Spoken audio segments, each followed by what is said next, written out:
Bonjour à tous et bienvenue dans cette nouvelle vidéo.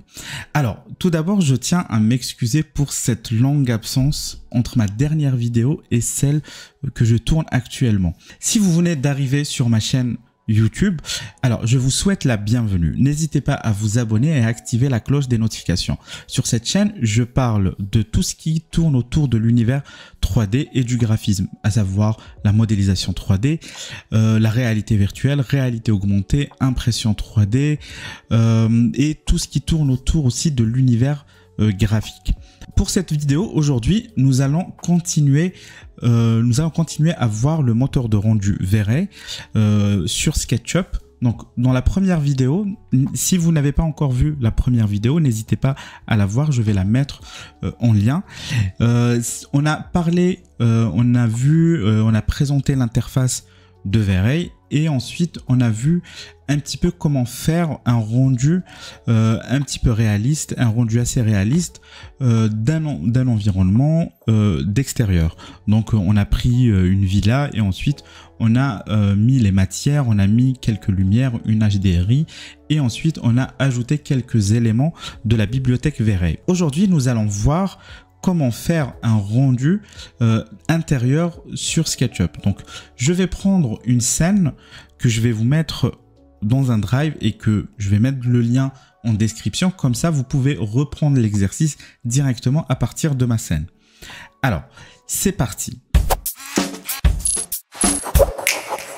Donc, voici le rendu qu'on va essayer de faire. Donc, c'est un rendu que je viens de réaliser pour faire ma vidéo. Tout d'abord, ce que je fais généralement dans un premier temps, c'est que je fais un rendu. Donc, je fais un premier rendu pour voir un petit peu l'état des lieux et voir comment est faite ma scène. Est-ce qu'il n'y a pas de défaut et si tout va bien dans ma scène pour voir s'il y a déjà des lumières ou s'il y a des matières qui ont été déjà faites. Avant de commencer à travailler sur les matières et à travailler sur les textures, je vais configurer ma scène. Ça va me permettre de revenir toujours à cette prise de vue. Vous pouvez augmenter le champ de vision en appuyant sur la loupe et en restant appuyé sur Shift. Cela va permettre de réduire la focale et d'agrandir le champ de vision de votre caméra. J'ouvre l'Asset Editor et je me mets dans les paramètres de rendu et j'applique Material Override. Alors ce paramètre, il va me permettre d'appliquer une seule et même matière sur tout mon environnement. Cette étape, elle est importante pour pouvoir configurer la lumière de ma scène sans être influencé, sans avoir l'influence des matières sur mon éclairage. Donc ça va faire une matière blanche sur tout mon ensemble, sur toute ma scène, pour pouvoir me concentrer uniquement sur l'éclairage. Ensuite, pour avoir justement un éclairage qui va rentrer à l'intérieur, je vais faire une exception pour la vitre, pour les ouvertures. Pour la vitre, je vais prendre la matière glace neutrale et ensuite je l'applique sur mes faces. Pour faire exception sur la matière de la vitre, je décoche Can be overridden. Cela va permettre justement d'appliquer une seule et même matière seulement sur la matière du glace de la vitre, donc qui va avoir la vraie matière pendant le rendu. Donc ça va me permettre de voir les lumières qui vont rentrer et de gérer mon éclairage. Je vais ajouter ensuite une rectangle light sur la fenêtre que je vais diriger vers l'intérieur de ma scène. Je remets ma scène et ensuite je reteste un rendu. Donc là, je vois le plan de ma lumière qui apparaît et qui est visible. Donc là, je vais me remettre sur l'Asset Editor et je me mets sur les paramètres de lumière et je vais aller dans mon rectangle light et je coche invisible. Cela va permettre justement d'avoir uniquement la lumière sans le panneau. Donc là, je vais augmenter l'intensité de la lumière pour avoir justement un éclairage qui va être satisfaisant. Même si la rectangle light ne va pas faire tout l'éclairage de ma scène.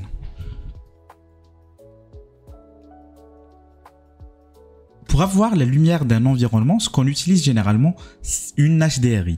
Alors, pour appliquer une HDRI dans V-Ray sur SketchUp, je vais ajouter une DOM Light. C'est ce qui va permettre justement d'ajouter une image en 360 degrés et récupérer la lumière de l'HDRI. Donc, je vais ajouter une DOM Light. Donc, la position n'est pas importante sur SketchUp. Et ensuite, je vais aller voir dans les paramètres de la lumière. Je refais un petit rendu pour voir ce que ça donne. Donc voilà, j'ai déjà quelques nuages. Donc c'est l'HDRI de base de SketchUp.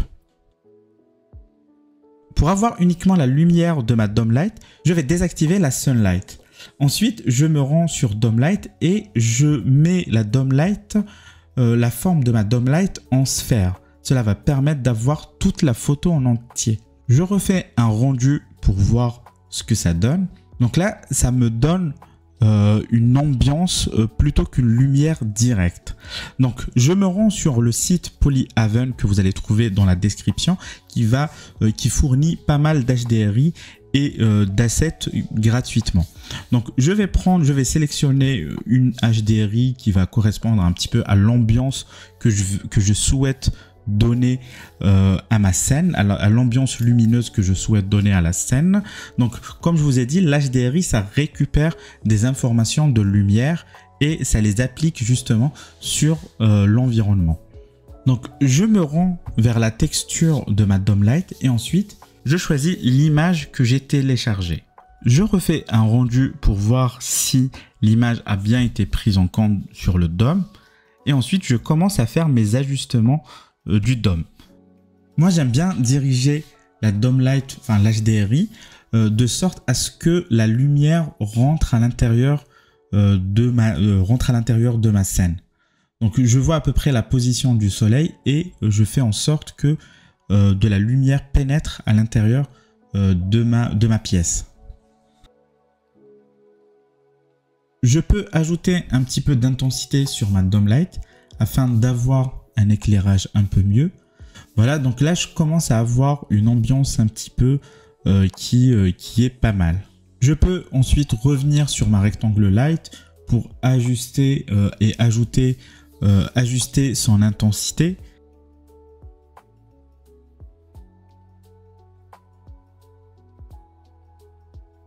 Pour avoir un meilleur éclairage, je vais tricher un petit peu. Je vais ajouter une rectangle light à l'intérieur, derrière ma caméra, à l'intérieur de ma scène. Cela va me permettre de simuler une lumière qui va rentrer vers l'intérieur de ma pièce, derrière ma caméra.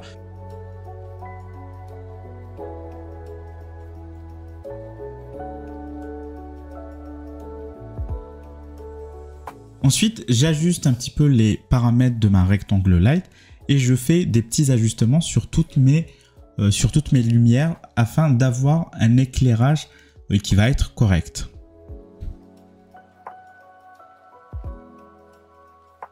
Donc, on a pratiquement fini pour la partie éclairage. Pour résumer, donc on a mis en Material Override les paramètres de rendu, donc ce qui va permettre d'avoir une matière unie sur toute ma scène et de ne pas être perturbé par les différentes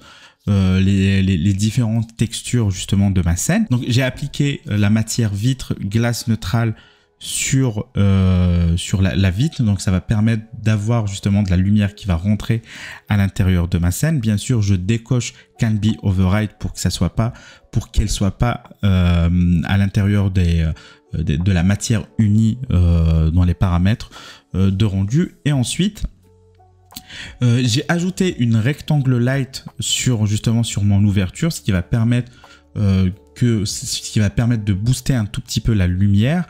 Ensuite, j'ai mis une DOM Light et j'ai téléchargé une HDRI pour mettre une ambiance lumineuse, pour avoir un éclairage un petit peu avec une ambiance d'un environnement. Et ensuite, j'ai ajouté une rectangle light derrière ma caméra pour simuler un petit peu justement une autre source de lumière. Maintenant qu'on a fini avec l'éclairage, nous allons passer aux matières.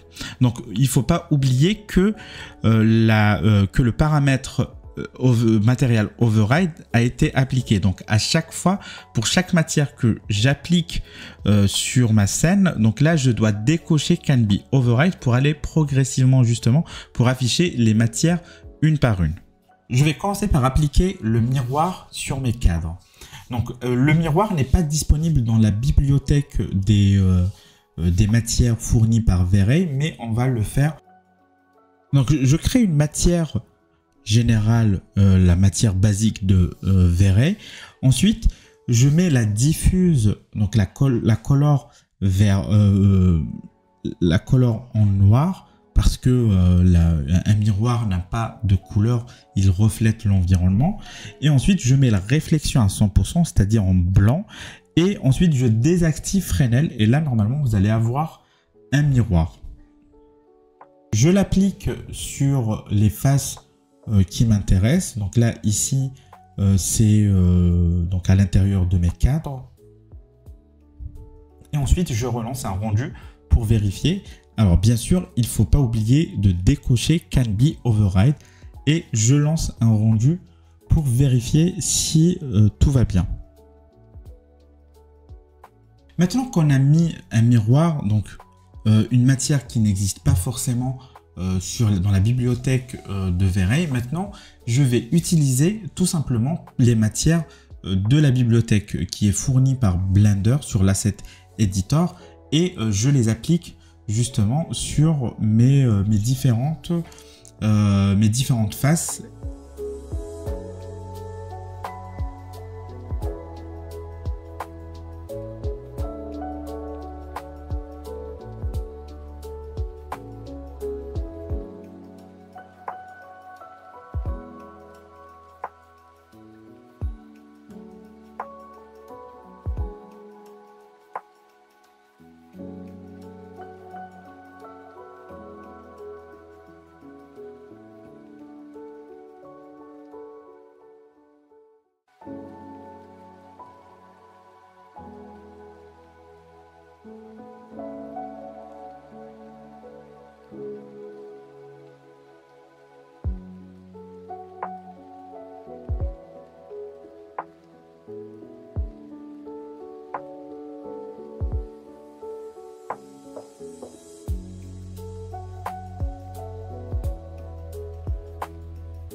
Alors, pour faire des spots, il y a plusieurs méthodes. Alors, ce qu'on va utiliser, je vais utiliser deux méthodes. Donc, la première méthode, c'est d'appliquer une matière lumineuse sur la face justement du spot qu'on veut que ça éclaire. Ou une deuxième méthode, c'est de prendre la face du spot, justement la lampe du spot, la convertir, donc de la mettre d'abord en groupe et ensuite de la convertir en mesh light. Ça va permettre d'avoir une lumière directement qui va être paramétrable sur le Asset Editor en tant que éclairage directement, en tant que lumière directement. Et ensuite, donc, on a la possibilité d'ajuster son intensité.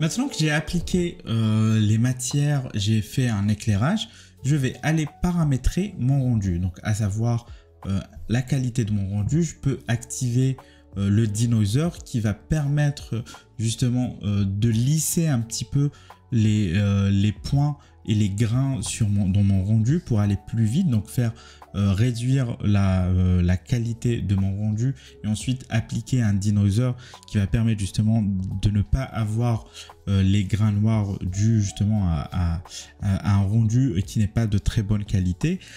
Et ensuite j'ajuste aussi la résolution et je peux aussi ajouter par exemple de l'ambient occlusion qui va permettre d'ajouter des petites ombres dans les coins.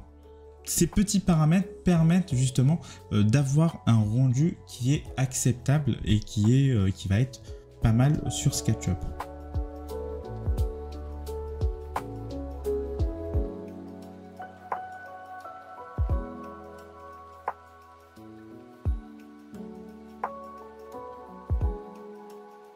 Une fois que j'ai les bons paramètres, je lance un rendu. Une fois qu'on a lancé le rendu, nous avons la possibilité ensuite d'ajouter quelques effets de post-production directement sur V-Ray.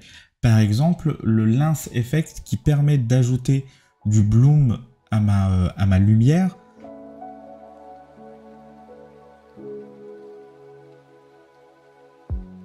Donc, si vous voulez donner un peu plus de vie, par exemple sur votre rendu ou sur votre scène, vous avez la possibilité d'ajouter du mobilier que vous pouvez télécharger, ou sinon vous avez aussi le Cosmos Browser qui est justement la bibliothèque de V-Ray avec des modèles qui sont directement optimisés pour le rendu V-Ray, qui sont très bien détaillés, qui ont de belles matières. Donc vous pouvez ajouter des éléments, ajouter des décorations dans votre scène pour justement avoir un rendu un peu plus vivant.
Voilà, j'espère que cette vidéo vous a plu. N'hésitez pas à me poser toutes vos questions dans les commentaires. J'y répondrai avec grand plaisir.